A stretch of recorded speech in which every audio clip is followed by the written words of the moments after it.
मुस्लिम बहुल जनसंख्या के आधार पर मैंने बताया था कि 1,80,000 मुस्लिम पूर्वी बंगाल में थे और हिंदू संख्या थी 1,20,000। यानी पूर्वी बंगाल की जो जनसंख्या थी करीब 3 लाख थी। यानी यहाँ मुस्लिम बहुसंख्यक बन गए और हिंदू क्या हो गए, ताकि मुसलमान क्या हो जाए, खुश हो जाए। तो मुसलमानों को खुश करने के लिए ही उसने पूर्वी बंगाल का निर्माण कराया था। यानी फूट डालो और राज करो को बढ़ावा देने के लिए करजन ने बंगाल और जा कर के वहाँ पर लोगों को समझाना शुरू किया कि यह मुस्लिम बहुल प्रांत है, इसलिए जो जनमत होगा, सरकार गवर्नमेंट बनेगी जनमत के आधार पर बनती है। तो यहाँ पर ज़्यादा लोग किसके चुने जाएंगे, मुस्लिम चुने जाएंगे। तो मुस्लिमों की सरकार बनेगी तो मुसलमानों का कल्याण होगा। और इस तरह मुसलमानों को अपनी तरफ आकर्षित करने का क्या किया, प्रयास। और कहीं न कहीं इसमें वो क्या रहे, सफल। उसी का परिणाम था मुस्लिम लीग की स्थापना। तो करजन की ही प्रेरणा से, लॉर्ड करजन की प्रेरणा से ढाका का जो नवाब थे सलीमुल्लाह,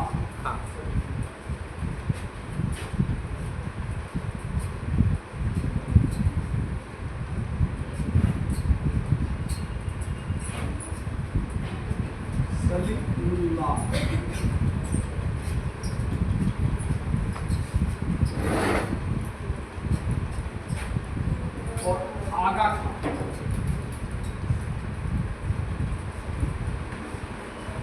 आगा खां तृतीय के नेतृत्व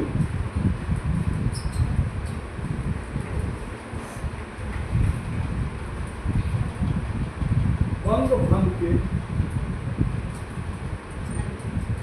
समर्थन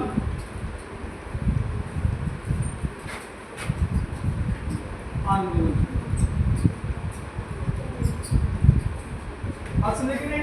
यानी ये लोग कहें कि बंगाल विभाजन क्या है, उचित है, और उसका समर्थन करने के लिए इन लोगों ने आंदोलन किया था।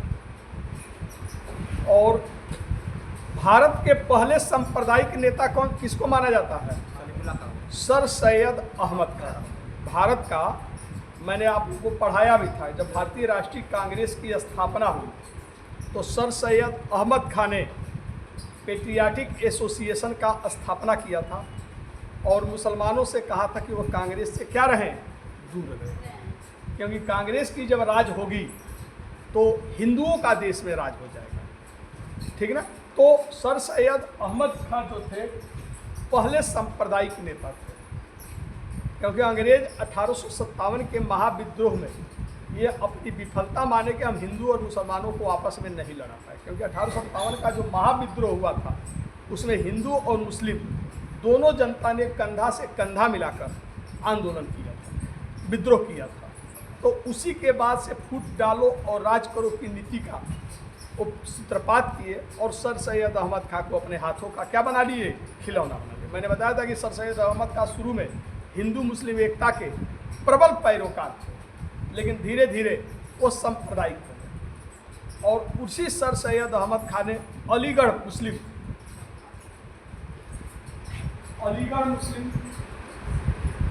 इनका केंद्र क्या था, अलीगढ़। सर सैयद अहमद खान अलीगढ़ मुस्लिम विश्वविद्यालय की क्या हुआ था, स्थापना। हालांकि ये शुरू में विद्यालय नहीं था, विश्वविद्यालय नहीं था। मैंने पढ़ाया था कि 1975 में मोहम्मदन एंग्लो ओरिएंटल स्कूल की स्थापना हुई, 78 में कॉलेज बना और वही धीरे धीरे विश्वविद्यालय में तब्दील हुआ।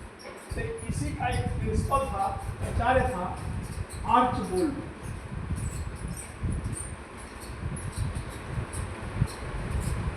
आर्चबोल्ड ये अलीगढ़ मुस्लिम विश्वविद्यालय का प्राचार्य था, प्रिंसिपल था। और इसी आर्चबोल्ड के समझाने पर 1 अक्टूबर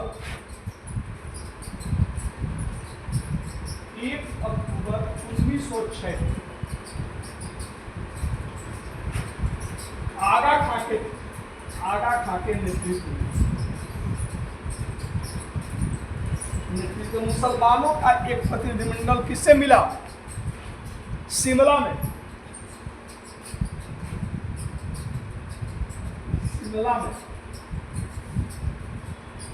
मिंटो वायसराय जो था, लॉर्ड मिंटो तिची से मिला और कहा कि मुस्लिम बहुत दिन तक हमारे देश के शासक रहे, लिहाजा इनका एक ऐतिहासिक महत्व है और सरकार इनके हितों को संरक्षित करे।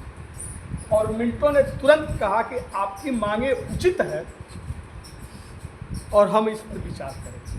और यह जो प्रस्ताव लेकर गए थे, जिसकी तैयार किया था आर्चबोल्ड ने, ये तुरंत भारत सचिव के पास। जब भारतीय राष्ट्रीय कांग्रेस का अध्यक्ष वायसराय से मिलना चाहता था तो वायसराय के पास समय ही नहीं होता था कि वह अध्यक्ष से मिल सके। लेकिन एक छोटा सा प्रतिनिधिमंडल वायसराय से मिला, अपनी मांगे रखा और उस मांगों पर विचार करने का तुरंत आश्वासन वायसराय ने दे दिया। इससे मुसलमानों को बड़ा प्रोत्साहन, उनको लगा कि एक प्रतिनिधिमंडल आकर के मांग रखा, सरकार ने मान लिया। अगर हम लोग की एक पार्टी हो, अब पार्टी के थ्रू अपनी मांगे रखेंगे तो सरकार हमारी मांगों पर क्या करेगी? अवश्य ध्यान देगी। और इसी से प्रेरित होकर 30 दिसंबर 1906 ढाका के नवाब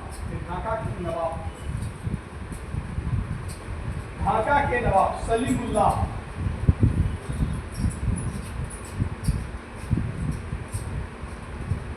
ने मुसलमानों का एक सम्मेलन कहाँ बुलाया? ढाका में। और यहीं पर all India Muslim league, Akhil Bharatiya मुस्लिम लीग की क्या हुआ? स्थापना। यानी मुस्लिम लीग के संस्थापक अध्यक्ष कौन थे? सलीमुल्लाह। ठीक ना? तो यहीं पर मुस्लिम लीग की स्थापना। तो लिखते भी चले, लिख लीजिए मुस्लिम लीग 1906। लिखे करजन की प्रेरणा से ढाका के नवाब सलीमुल्लाह और आगा खां के नेतृत्व में, आगा खां तृतीय के नेतृत्व में बंगाल विभाजन के समर्थन में क्या किया गया था? आंदोलन हुआ था।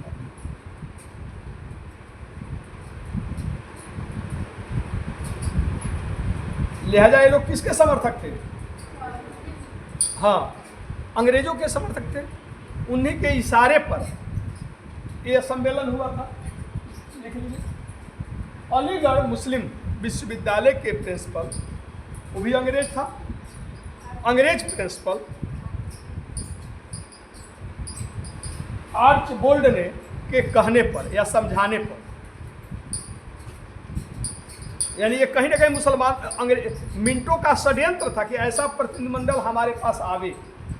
बात समझे कि नहीं? मैंने बताया था कि ये सबसे षड्यंत्रकारी वायसराय था। इसी का प्रयास था। तो कांग्रेस में विभाजन का एक रीजन क्या था कि 1906 में एक इसने चारा फेंका कि हम अगला संवैधानिक सुधार करना चाहते हैं, जो 1892 के बाद नहीं हुआ। और इसके लिए वह कांग्रेस के नरमपंथियों से बातचीत शुरू कर, जिसमें गोखले साहब, मैंने बताया था कि वह जनता और सरकार के बीच बिचौलिए की भूमिका निभाते थे। गोखले और अन्य उदारवादी नेताओं को बातचीत बुलाना लगा कि आप लोग बताइए क्या सुधार करें। ये नरमपंथी नेता ये नहीं समझ पाए कि अचानक सरकार का हमसे प्रेम कैसे हो गया कि सुधार के लिए हमसे बातचीत करने लगे।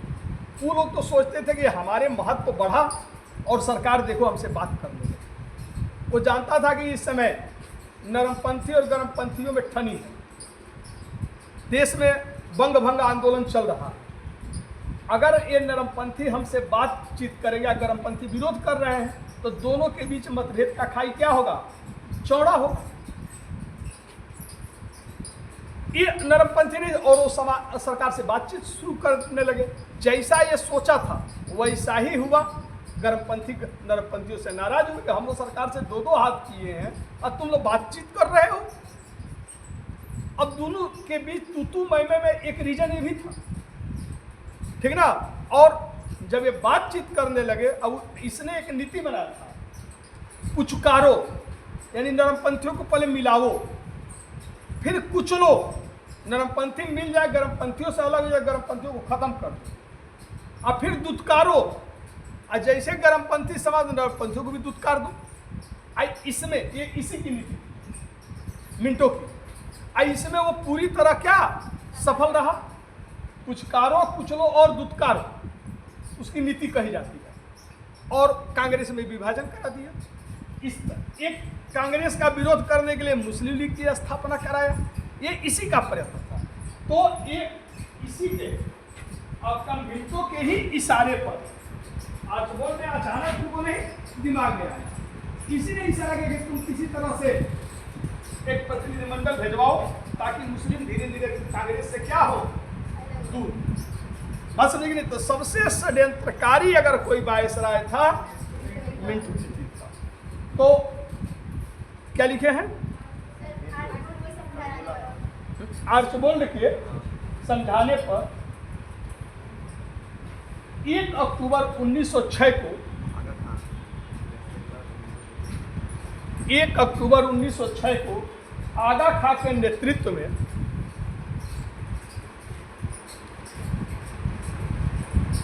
मुसलमानों का एक शिष्टमंडल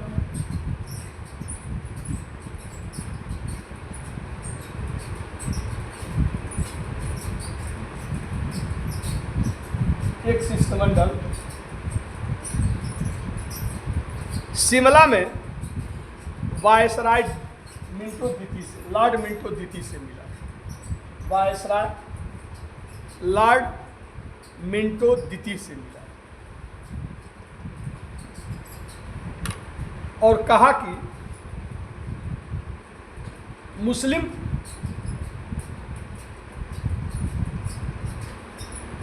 लंबे समय से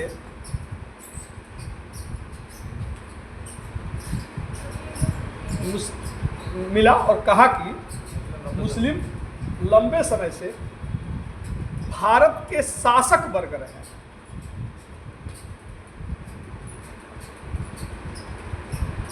भारत के शासक रहे, शासक रहे। इसलिए सरकार उनके ऐतिहासिक महत्व को ध्यान में रखकर, ऐतिहासिक महत्व को ध्यान में रखकर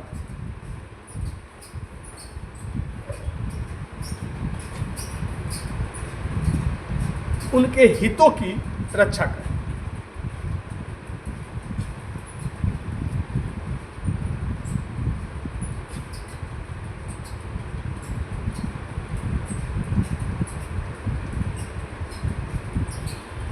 मिंटो ने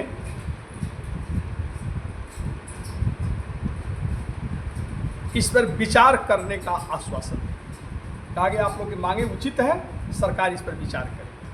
इस पर विचार करने का आश्वासन दिया।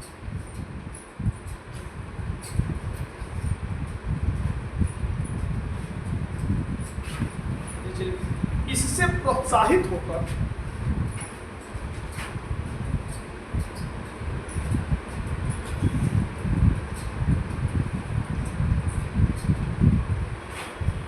सलीमुल्लाह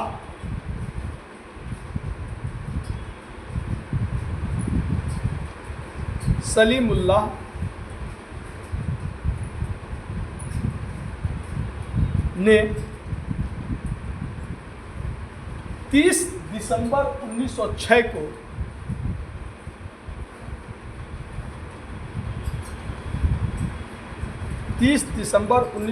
आगा खां पैलेस में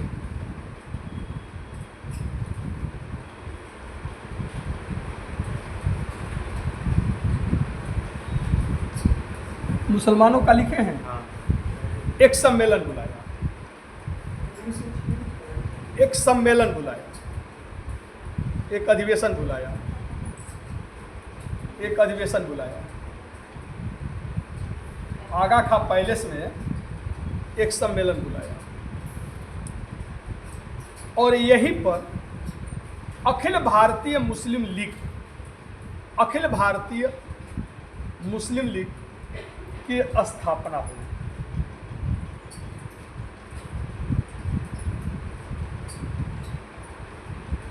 अखिल भारतीय मुस्लिम लीग की स्थापना हुई।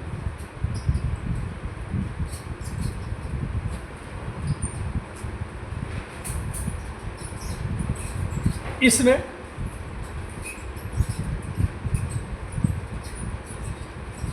उच्च वर्ग के मुस्लिम, ये जमींदार उम्मीदार, इसमें उच्च वर्ग के मुस्लिम शामिल थे। यानी आम मुसलमानों से इसका लेना देना भी नहीं था, उच्च वर्ग के मुस्लिम शामिल थे। इस तरह मुस्लिम लीग के संस्थापक अध्यक्ष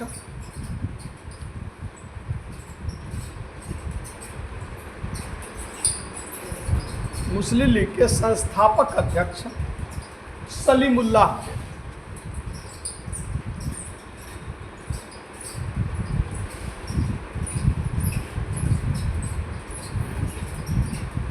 सलीमुल्लाह और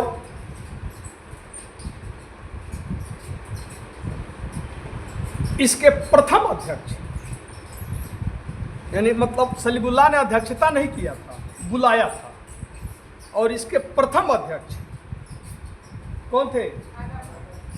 वकार उल मुल्क, वकार उल मुल्क मुश्ताक हुसैन थे। वकार उल मुल्क मुश्ताक हुसैन, और वकार लिख दे क्या? नहीं, शॉर्ट नाम क्या है? वकार उल मुल्क मुश्ताक हुसैन, शॉर्ट नाम क्या है? ठीक ना। वकार उल मुल्क उनकी उपाधि थी, मुश्ताक हुसैन, ठीक ना। आगा खां तृतीय, आगा खां तृतीय को 1908 में, आगा खां तृतीय को 1908 में अध्यक्ष बनाया गया और 1913 तक इस पद पर बने रहे। 13 तक इस पद पर बने रहे।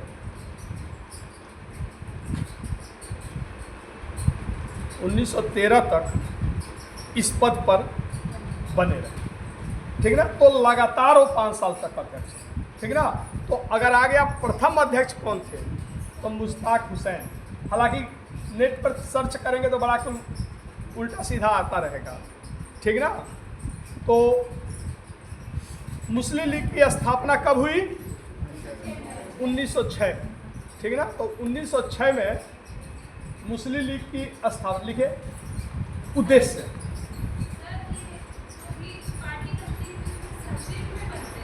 क्या? सचिव भी होते हैं, अध्यक्ष भी होते हैं, सचिव भी, सेक्रेटरी भी होते हैं। पार्टी का मतलब क्या हुआ? हाँ कांग्रेस में जब अधिवेशन होता था तो एक अध्यक्ष अधिवेशन, हाँ, पार्टी का कोई अध्यक्ष था क्या? ना हो अधिवेशन, नहीं, अस्थाई अध्यक्ष कुछ दिन तक रहे वही आगा खां, ठीक ना। जैसे अध्यक्ष का मतलब ये होता है कि हर साल अध्यक्ष, कार्यकारिणी हर साल, या तो कार्यकारिणी का पार्टी ने जैसी अपनी नियमावली बनाई है। आप सपा में कभी सुनते हैं कि अध्यक्ष इधर उधर होता है। आप बसपा में सुनिए कि मायावती को छोड़कर कोई अध्यक्ष बन सकता है, आरजेडी में,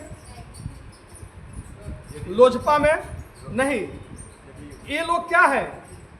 लेकिन बीजेपी में कौन अध्यक्ष बनेगा पता नहीं है किसी को। खुद अध्यक्ष जी को नहीं मालूम होगा अगला अध्यक्ष कौन बनेगा। आम पब्लिक को पता होता है, लेकिन एक बार जो बन जाता है कई साल तक रहता है। बात समझे कि नहीं। कुछ है हर साल अध्यक्ष का चुनाव कराते हैं। ये पार्टी अपनी नियमावली बनाती है और उस नियमों के अनुसार पद बना रहता है। बात समझे कि नहीं। कुछ लोग अस्थायी रूप से बना दिए कि हमारा ही परिवार रहेगा। बात समझे कि नहीं। तो ये पार्टी अपना रूल रेगुलेशन तय करती है कि हमारा कैसे संगठन चलेगा।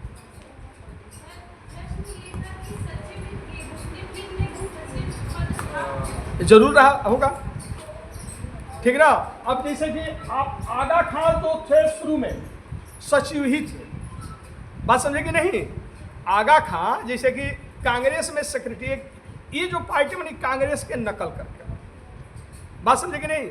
तो जैसे वहां पर सेक्रेटरी कौन रहा, ह्यूम साहब रहे, वैसे ही आगा खान सचिव, ठीक ना, सचिव बनाए गए थे। तो लेकिन कुल मिलाकर के आगा खां के ही नेतृत्व में शुरू में मुस्लिम लीग चला। उसमें मुख्य भूमिका किसकी थी, सलीमुल्लाह खां और आगा खां। यही दो लोगों ने मिलकर के इसकी ये शुरुआती चलाया था। इसमें कौन लोग थे, बड़े मुस्लिम थे। आम जनता इससे लेना देना नहीं थी। अब बड़े लोगों के लिए क्या होता है, कोई भी धर्म क्या होता है, वो अपने फायदे के लिए यूज करते हैं। नहीं, बड़े लोग, अब बीजेपी राम का नाम क्यों लेती है, फायदे। आज उसको पता चल जाए कि राम को गाली देने से मेरा वोट बढ़ जाएगा, तो कल से गलियां नहीं लेगी। जो पार्टियां राम का विरोध करती है वो किस लिए करती हैं, क्योंकि उन्हें पता है कि हमें राम का विरोध करने से ही वोट मिलेगा। बात समझे कि नहीं। तो इन लोगों के लिए धर्म कुछ मतलब नहीं होता है। ये लोग धर्म का अपने फायदे के लिए यूज करते हैं। तो यहां पर भी जो मुस्लिम लीग की स्थापना आम मुसलमानों के कल्याण के लिए है। अब अखिलेश जी बोलते हैं हम यादवों की पार्टी है, लोग बोलते हैं, ऐसा मानते हैं, हालांकि मुंह से नहीं कहते हैं, लेकिन माना जाता है कि सपा में नहीं, ये यादवों की पार्टी या आरजेडी या आपका बहुत सारी पार्टियां हैं जो भी पारिवारिक पार्टी हैं। लेकिन क्या वो यादवों के विकास के लिए बनी है। यादव के विकास के लिए तो कहते हैं कि भाई कोई एक आम यादव जो अच्छा है हर तरीके से, लाओ इसको सीएम बना दो, तब ना माना जाता कि यादव, मतलब यादव का नाम लेकर, या आपका राम पासवान जी हैं कौन, ओम प्रकाश राजभर जी, ये राजभर के कल्याण के लिए खुले हैं। संजय निषाद, निषाद के लिए कल्याण के लिए। निषाद का मतलब क्या हुआ, संजय निषाद अपने मंत्री बन गए, लड़का सांसद बन गया, एक लड़का विधायक बन गया, निषाद का कल्याण हो रहा। नाम लिए हैं किसका, निषाद, लेकिन हित किसका हो रहा। अदर को टिकट देना भी पड़ा तो उससे भी 2 करोड़ 1 करोड़ रुपया दो तो टिकट देंगे। बात समझे कि नहीं। तो ये सब जितने भी लोग, चाहे वो सपा हो, चाहे वो बीजेपी हो, चाहे वो कांग्रेस हो, ये जो राजनेता है ये केवल अपने फायदे के लिए कोई नीति का सहारा लेते हैं। बात समझे कि नहीं। तो मुस्लिम लीग में भी वही लोग थे जो उससे फायदा उठा रहे, आम मुसलमानों का कल्याण करना। अब लालू जी कहते कि भाई ठीक है, हम पार्टी है, आरजेडी गठन किए हैं, बार बार यदुवंशी नारे देते हैं, लाओ एक गरीब को जो हर दृष्टि से योग्य है सीएम बना दो। या जो यादव में सबसे पढ़ा लिखा तबका है, सबसे शिक्षित यादव है, सबसे योग्य यादव है, कोई इंटेंस लेते और उसको सीएम बना दो। लेकिन नहीं, हमारा 9वीं पास लड़का तेजस्वी सीएम बनेगा। अब बताइए वो किसके हित के लिए लड़ाई कर रहा है। वो आम किसी जो जातीय नाम लेते, क्या उसके हित की लड़ाई लड़ रहे हैं। वो अपने फायदे के लिए पार्टी का गठन किए हैं। नाम, जितने आतंकी संगठन है ये इस्लाम का नाम लेकर खून बहाती है, लेकिन उसको इस्लाम से कुछ लेना देना है, उसको इस्लाम से नहीं लेना देना है। उसके नाम पर वो पैसा कमा रहा, इसलिए नाम ले रहा। अभी उसको पता चले कि इस्लाम के गाली देने से हमें फायदा होगा, वो गाली देने लगे। हर पार्टी का यही नीति। सेम वही राजनीतिक पार्टी ये भी है। बात समझे कि नहीं? हमारा किसी राजनीतिक दल का विरोध या समर्थन करना उद्देश्य नहीं है। ये सब राजनीति कर रहे हैं, सेम यही राजनीति यहाँ भी। बात समझे कि नहीं? हमारा यहाँ जोड़ना उद्देश्य है, ठीक ना? कि ये लोग इसलिए इसकी स्थापना की, इसके नाम पर सरकार से वह कुछ अपनी राजनीतिक लाभ क्या कर सके, प्राप्त कर सके। आम मुस्लिम की भाग कल्याण से इनको कोई लेना देना नहीं। हाँ बोलिए।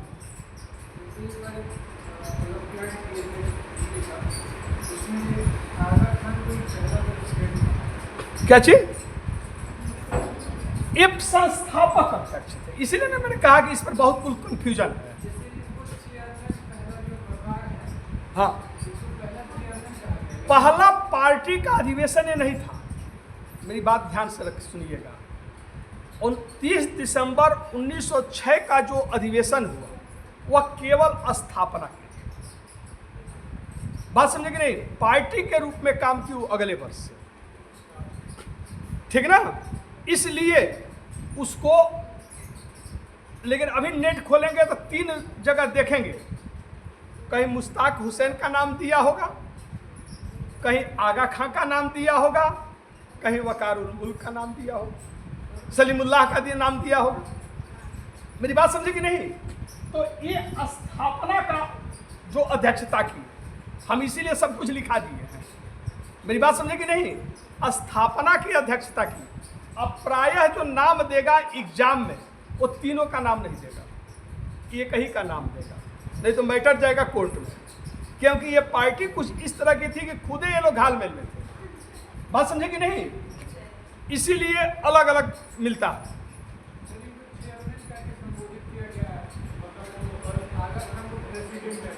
क्या चीज? आगा खां को 1908 में, अब जैसे कहा गया, उस जैसे सभा हुआ तो सभा की अध्यक्षता आगा खां ने नहीं। मेरी बात समझे कि नहीं? बाद में यह स्वीकार किया गया कि आगा खां को अध्यक्ष माना जाए, तो संस्थापक अध्यक्ष हमने इसीलिए लिखा। ओलंपियाड एक अलग एग्जाम होता है, आप हिस्ट्री पढ़ने चल रहे हैं, ठीक ना? जैसे कि 3 दिन का जो अधिवेशन चला, उस अधिवेशन की अध्यक्षता आगा खान ने नहीं की। मेरी बात समझे कि नहीं? लेकिन बाद में उसी मुस्लिम लीग ने कहा कि यह पार्टी गठित ही हुई है आगा खां के प्रयासों से, इसलिए आगा खां को हम क्या मान ले, अध्यक्ष। अब बाद में उसको कंटिन्यू कर दिया गया। बात समझे कि नहीं? इसलिए कुछ लोगों का यह मानना कि भाई आगे खां अध्यक्ष था,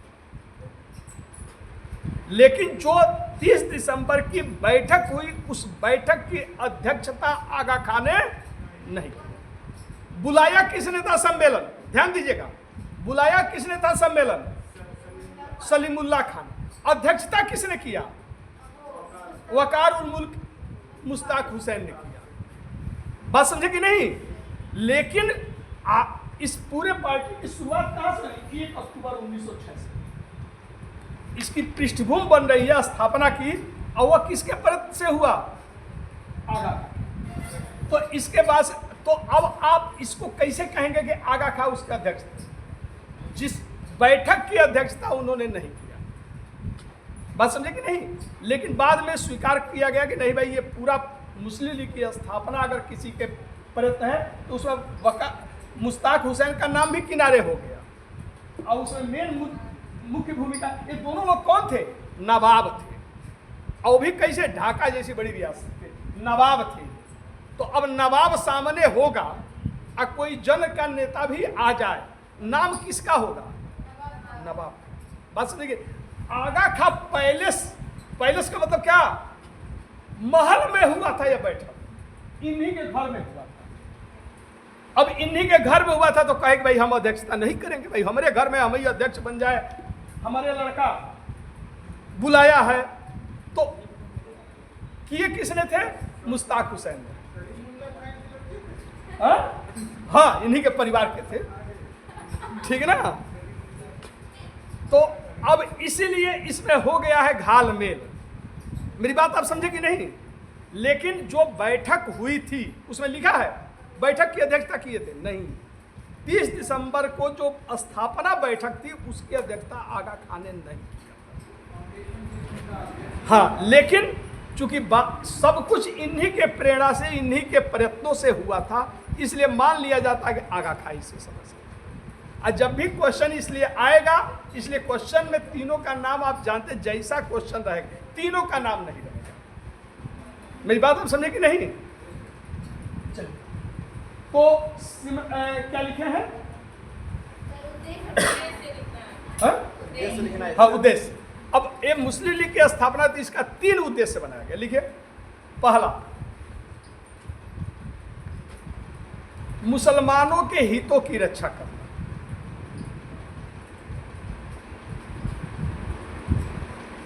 दूसरा, सरकार के, मुसलमानों में सरकार के प्रति निष्ठा पैदा करना। मुसलमानों में सरकार के प्रति निष्ठा पैदा करना।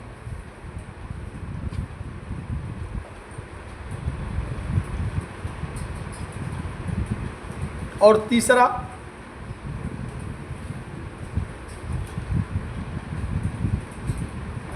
मुसलमानों के हितों को बिना प्रभावित किए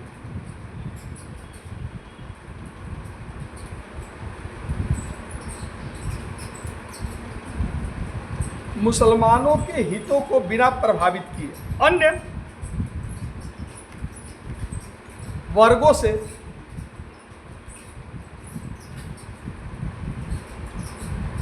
संबंध मधुर बनाए रखना।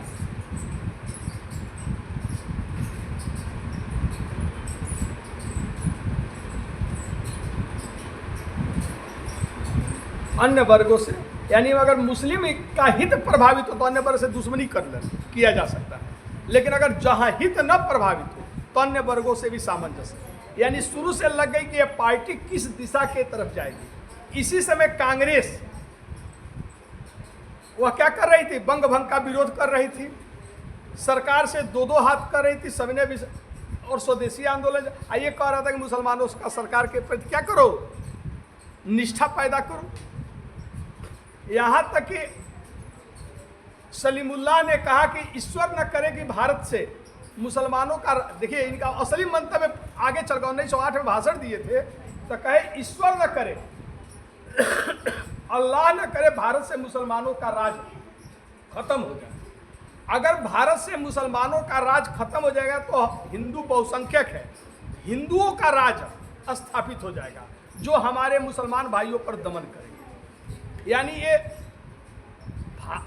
सरकार से लड़ने के लिए पार्टी स्थापित नहीं हुई थी, ये कांग्रेस से लड़ने के लिए पार्टी स्थापित। कांग्रेस का गठन क्यों हुआ था? देश को आजाद कराने के लिए। इसका गठन क्यों हुआ था? केवल मुस्लिम हितों की रक्षा के लिए, उसके लिए चाहे जो करना था, देश जाए भाड़ में। 1916 में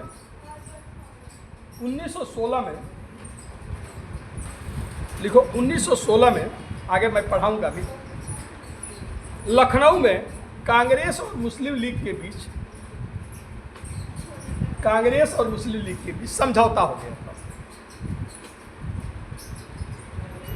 और मुस्लिम लीग के बीच समझौता हो गया था, जिसकी अध्यक्षता किसने किया? जिसमें मुस्लिम लीग की अध्यक्षता, इस तरह लिखो नहीं तो तुम फिर वहीं, जिसमें मुस्लिम लीग की अध्यक्षता मोहम्मद अली जिन्ना ने की। यानी 1916 से मुस्लिम लीग का बागडोर किसके हाथ में आ गया? इन लोगों के हाथ से निकल गया, राजवाड़ों के हाथ से निकल गया। जिसे मुस्लिम लीग की अध्यक्षता, कांग्रेस की अध्यक्षता किए थे अंबिकाचरण, जिसे मुस्लिम लीग की अध्यक्षता जिन्ना ने किया। अब हेडिंग डाल दीजिए, अहरार आंदोलन। अहरार आंदोलन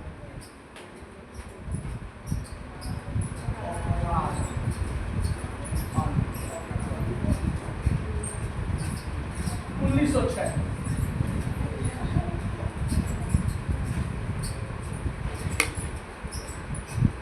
बंगाल के राष्ट्रवादियों ने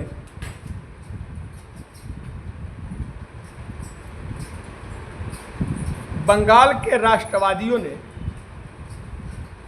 अहरार आंदोलन की नींव डाली।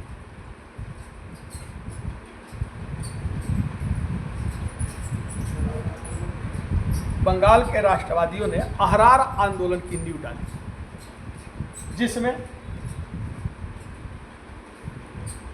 मौलाना मोहम्मद अली, ये सब नाम आगे आएगा, मौलाना मोहम्मद अली, ये दो भाई थे, शौकत अली, मोहम्मद अली, जिसको अली बंधु कहा जाता है, ये लोग प्रबल राष्ट्रवादी थे। मौलाना मोहम्मद अली, हकीम अजमल खान, ये भी नाम आएगा, हकीम अजमल खान, हसन इमाम, हसन इमाम, नजरुल हक, नजरुल हक, नजरुल हक, वो शायर थे, ये नजरुल हक, हाँ, हसन इमाम लिख लिए, नजरुल हक आदि थे, आदि थे। इनका मानना था, बहुत सारे लोग थे, आदि थे, इन लोगों का मानना था कि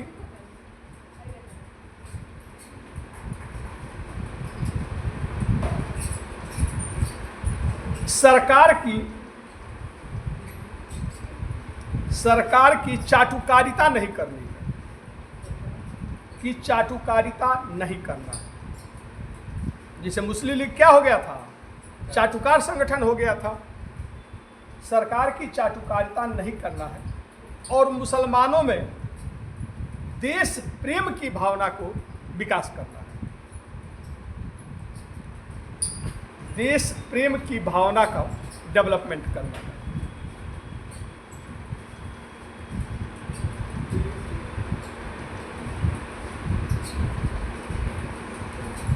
ठीक, अब आ जाइए मार्ले मिंटो सुधार, मार्ले मिंटो सुधार अधिनियम, मार्ले मिंटो सुधार अधिनियम 1909, मार्ले मिंटो सुधार अधिनियम 1909।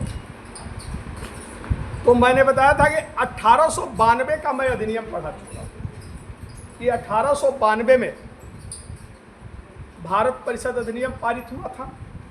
उसके बाद कोई संवैधानिक सुधार नहीं। हालांकि हम 1909 का संवैधानिक विकास आप लोग को पढ़ाए हैं ना, तो संवैधानिक में डिटेल पढ़ाए, तो वहीं से पढ़ लेना इसको।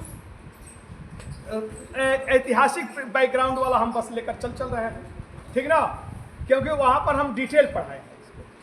तो 1892, हाँ बोलो।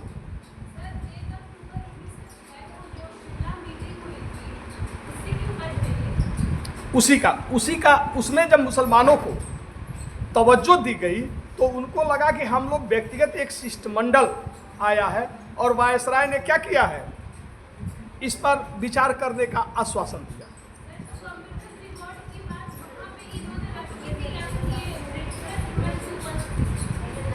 रखा एक मुसलमानों का प्रतिनिधिमंडल है, लेकिन इसको उकसाया कौन था? ब्रिटिशर्स। बात समझे कि नहीं?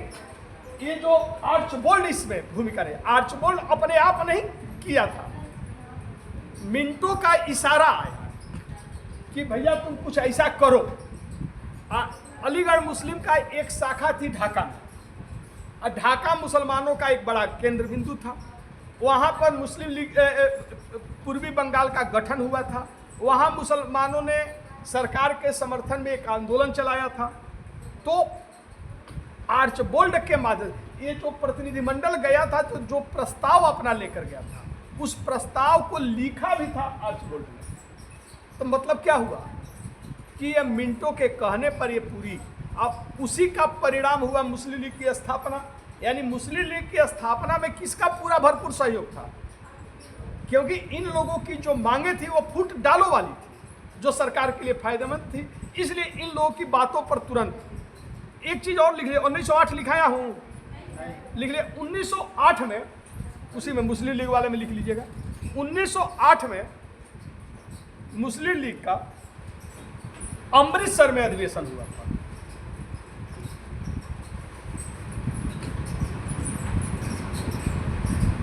जिसमें पहली बार पृथक निर्वाचक मंडल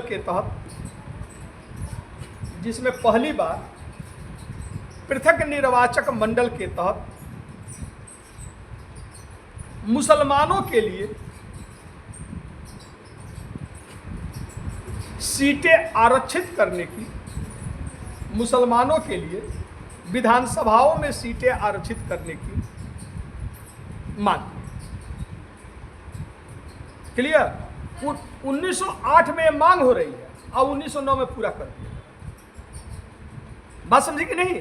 ये मांग भी किसके इशारे पर हुआ? सरकार के इशारे, क्योंकि ये सब मांगे क्या थी? फूट डालने वाली। हाँ हाँ हाँ कर दिए। और वहां पर कहा गया कि भैया हमको सीटें उठे आप हर क्षेत्र में थोड़ा सा अलग से दीजिए, ताकि हम लोग चूंकि शासक रहे हैं तो हमारे साथ आप आम लोगों की तरह व्यवहार मत करिए, कोई भी नीति बनाइए तो उस नीति में हमारी अलग से कुछ व्यवस्था कर दीजिए ताकि हम लोग के हितों का सुरक्षा हो। वहां पर ये कहा गया। अब कहा गया कि पृथक निर्वाचक मंडल के तहत मुसलमानों को सीट आरक्षित ताकि मुस्लिम विधानसभा में पहुंचे। ठीक ना? तो ये सब मांगे अंग्रेजों के इशारे। ये लोग वह वर्ग थे जो सरकार की सुविधाओं से पलते थे। बात समझे कि नहीं? तो कहीं ना कहीं मुस्लिम लीग की स्थापना में सरकार का पूरा क्या था? समर्थन था। जो मांग ये लोग की है वह सरकार के इशारे पर।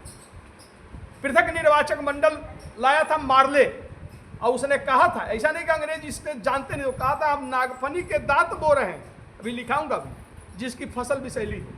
यानी वास्तव में पाकिस्तान की नींव कहां डाल दी गई? मार्ले मिंटो सुधार अधिनियम। बस समझे कि नहीं?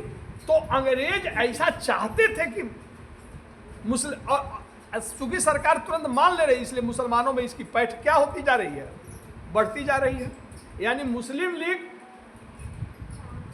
को आगे बढ़ाने में पूरा भरपूर समर्थन किसका था? सरकार। क्लियर? तुम्हारा कंफ्यूजन दूर हुआ कि नहीं? हाँ, तो क्या लिखे? मार्ले मिंटो सुधार अधिनियम। तो लिखे इसको 1909 का भारत परिषद अधिनियम, इंडियन काउंसिल एक्ट, भारत परिषद अधिनियम भी कहा जाता है। 1909 का भारत परिषद अधिनियम भी कहा जाता है। अधिनियम भी कहा जाता है। ये हम पढ़ा चुके हैं टोटल। लिखिए इसमें, हाँ इसमें याद है कुछ? इसमें क्या क्या प्रावधान बनाया गया था? आप उस समय पढ़े थे, भूल गए ना? इसमें मुसलमानों के लिए इसकी सबसे मुख्य विशेषता थी। हम इतने से आगे बढ़ जा रहे हैं। इसमें मुसलमानों के लिए पृथक निर्वाचक मंडल के तहत, इसी ने कांग्रेस में विभाजन भी कराया था। पृथक निर्वाचक मंडल के तहत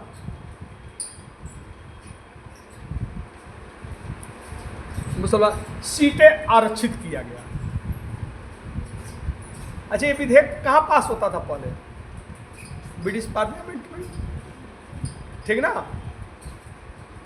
सीटें क्या की गई थी?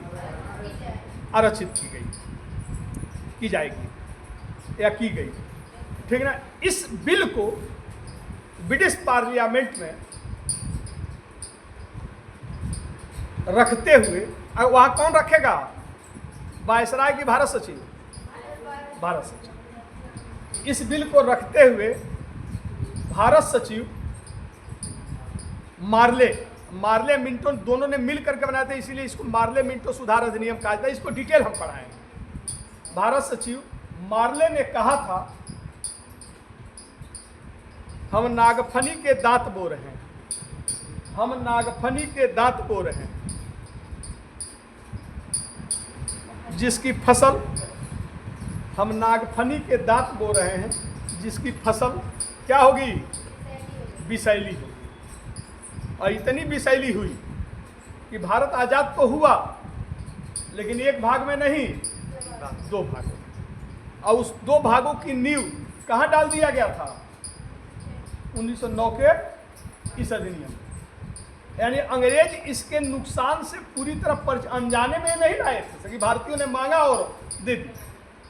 इसका मतलब क्या हो रहा है कि ये उन्हीं के इशारे पर मांग हुआ था मुस्लिम लीग से, क्योंकि ये फूट डालने वाला था, नहीं तो कांग्रेस अध्यक्ष से मिलने का वायसराय को समय नहीं मिलता था।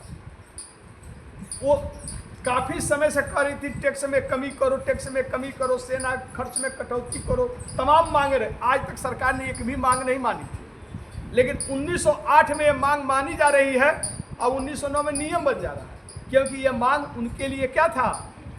हितकारी था। ठीक, हेडिंग डाल दीजिए, दिल्ली दरबार 1911। अब दिल्ली दरबार हम लोग नेक्स्ट डे।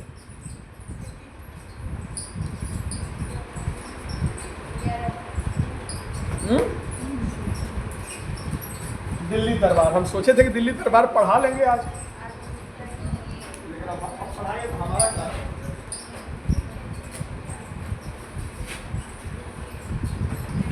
ठीक, तो इतना पढ़कर थोड़ा सा ये, अच्छा ग्रुप में कौन आप लोग का ग्रुप है? उसमें सब लोग शामिल हैं?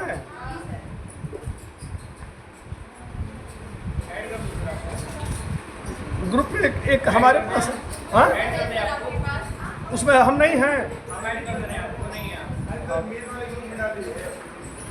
एक ग्रुप है हमारे पास,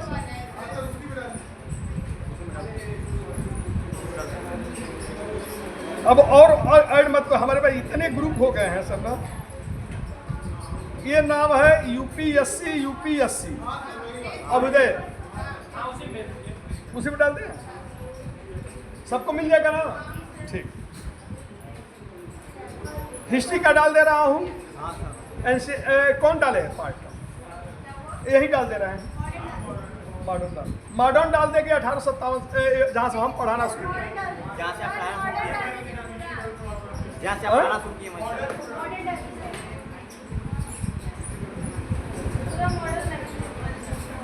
आप लोग जो इच्छा करे, हिस्ट्री में कंप्लीट हमारे पास है, तो जो है उसमें कोई टेंशन नहीं।